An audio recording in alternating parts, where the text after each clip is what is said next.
अल्लाह के नाम से शुरू जो बड़ा मेहरबान और निहायत रहम करने वाला है। मुबारक जमीन के दिल में और उस मिट्टी पर जिस पर अंबिया अलैहिमुस्सलाम और हमारे नबी की पेशानियां सजदा रेज हुई। मस्जिद ए अक्सा शान व शौकत के साथ खड़ा है। यह अंबिया की जावेदां नुबुव्वतों, अजीम वाकियात और जमानों के गुजरने के साथ आने वाले फितनों पर गवाह है। यह पहला किबलागाह है और दूसरी मस्जिद है जो जमीन पर तामीर हुई। मस्जिद ए हराम के बाद यह रसूलुल्लाह का मसरा यानी सफर ए मेराज की जगह है और इसी से रसूलुल्लाह आसमानों की बुलंदियों की तरफ उठाए गए। तो यह एक अजीम मस्जिद है जिसमें नमाज कई गुना बढ़ जाती है।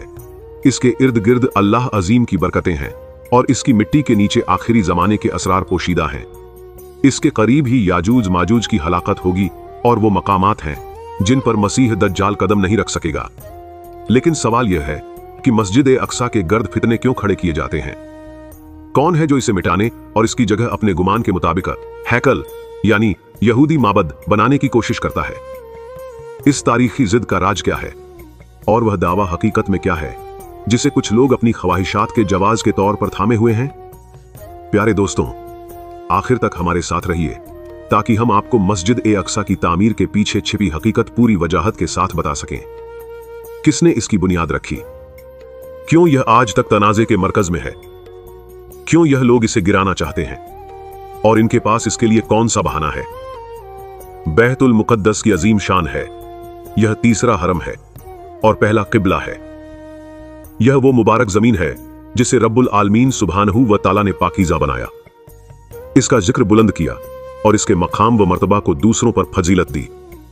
अल्लाह ताला ने सूरह अल इसरा में फरमाया, पाक है वो जात जिसने अपने बंदे को रातों रात मस्जिद ए हराम से मस्जिद ए अक्सा तक सैर कराई, जिसके इर्द गिर्द हमने बरकतें रखीं ताकि हम उसे अपनी निशानियां दिखाएं।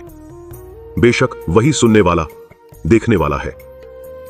और हमारे रब अल्लाह सुब्हानहू सूरह अल आराफ में फरमाया, और हमने उस कौम को जो कमजोर कर दी गई थी जमीन के मशरिकों और मगरिबों का वारिस बनाया, जिन्हें हमने बबरकत किया था। और मस्जिद ए अक्सा को यह नाम इसलिए दिया गया क्योंकि यह मस्जिद ए हराम मक्का मुकर्रमा में से फासले पर वाक़े है। और कहा गया कि यह गंदगियों और नापाक चीजों से दूर है। और यह भी कहा गया कि इसके बाद इबादत के लिए कोई मकाम नहीं था। अल्लाह ताला ने बैतुल मुकद्दस को अर्जे मुकद्दसा यानी पाक जमीन कहा क्योंकि यह कुफ्र और शिर्क से पाक की गई और अंबिया के लिए मस्कन व रहाइशगाह बनाई गई। जैसा कि अल्लाह अज्जर व जल ने सूरह अल माइदा में फरमाया, ए मेरी कौम, दाखिल हो जाओ इस मुकद्दस जमीन में जिसे अल्लाह ने तुम्हारे लिए लिख दिया है, और अपनी पीठों पर न पलटना यानी इनकार न करना, वरना तुम नुकसान उठाने वालों में से हो जाओगे। और मुकद्दस जमीन से मुराद यहां बैतुल मुकद्दस की जमीन है। और कहा गया है कि बैतुल मुकद्दस दाऊद अलैहिस्सलाम के जमाने में बनाया गया, और दाऊद अलैहिस्सलाम बनी इसराइल के अंबिया में सबसे बुलंद मकाम रखने वाले थे, बल्कि वो उनकी सल्तनत और अजीम बादशाहत के हकीकी बानी थे। बनी इसराइल का सुनहरी दौर दाऊद और सुलेमान अलैहिमुस्सलाम के जमाने में था। दाऊद अलैहिस्सलाम का नसब खलीलुल्लाह इब्राहिम अलैहिस्सलाम तक पहुंचता है और दाऊद अलैहिस्सलाम के जमाने में बैतुल मुकद्दस की तामीर की इब्तिदा हुई। वाकया यह हुआ कि लोगों को दाऊद अलैहिस्सलाम के जमाने में एक सख्त ताउन ने आ लिया, चनाचे वो उन्हें लेकर बैतुल मुकद्दस के मकाम पर निकल गए। वहां वो देखते थे कि फरिश्ते उसी जगह से आसमान की तरफ उरूज करते हैं, इसलिए उन्होंने उस मकाम का कस्द किया ताकि वहां दुआ करें। जब वो सखरा चट्टान की जगह खड़े हुए तो अल्लाह ताला से दुआ की कि उनसे यह ताउन दूर हो जाए। अल्लाह ताला ने उनकी दुआ कबूल की और ताउन को उनसे हटा दिया। तो लोगों ने उस जगह को मस्जिद बना लिया और कहा गया कि दाऊद अलैहिस्सलाम ने बैतुल मुकद्दस की तामीर शुरू की और उनके बाद उनके बेटे सुलेमान अलैहिस्सलाम ने इसे मुकम्मल किया। अल्लाह ने उन्हें ऐसा बादशाहत अता की थी जो किसी और को न मिली। जिन्नात, परिंदे, इंसान, दरिंदे और दूसरी मखलूकात उनके ताबे कर दी गईं और इन्हीं सब से उन्होंने इस तामीर में मदद ली। और जहां तक सुलेमान अलैहिस्सलाम का ताल्लुक है तो अल्लाह ताला ने उन्हें वो अजीम बादशाही अता की जो न किसी को उनसे पहले मिली और न ही बाद में मिलेगी। तो अल्लाह ने उनके ताबे कर दिया जिन्नात को, इंसानों को, परिंदों को और हवा को। जब वो हवा को हुक्म देते कि उन्हें किसी दूर की जगह पहुंचा दे तो वो उन्हें उठाकर ले जाती, और वो परिंदों और जानवरों की बोली समझते थे और अल्लाह ने उन्हें हिकमत और फैसला करने की कुव्वत अता फरमाई। और सुलेमान अलैहिस्सलाम ने बैतुल मुकद्दस को निहायत अजीम और मजबूत तामीर किया, तो यह घर बनी इसराइल का इबादत गाह बन गया। वो अपनी नमाजों में इसी की तरफ रुख करते थे और इसको बहुत अजमत देते थे। और सुलेमान अलैहिस्सलाम के जमाने में बैतुल मुकद्दस लोगों के लिए क़िबला था।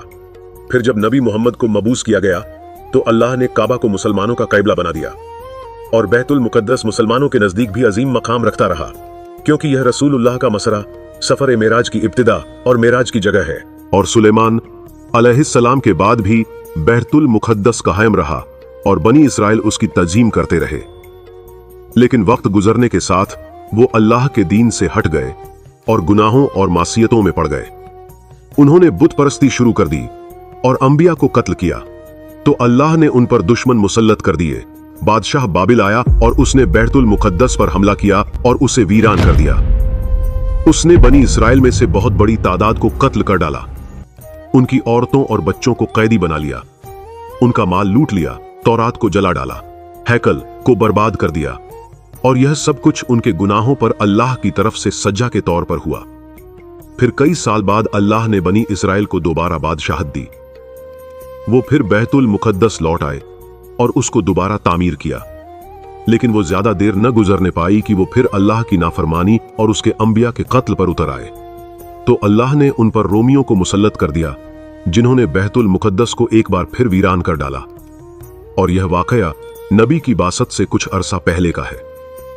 और जब नबी मबूस हुए तो बैतुल मुकद्दस रोमियों के कब्जे में था।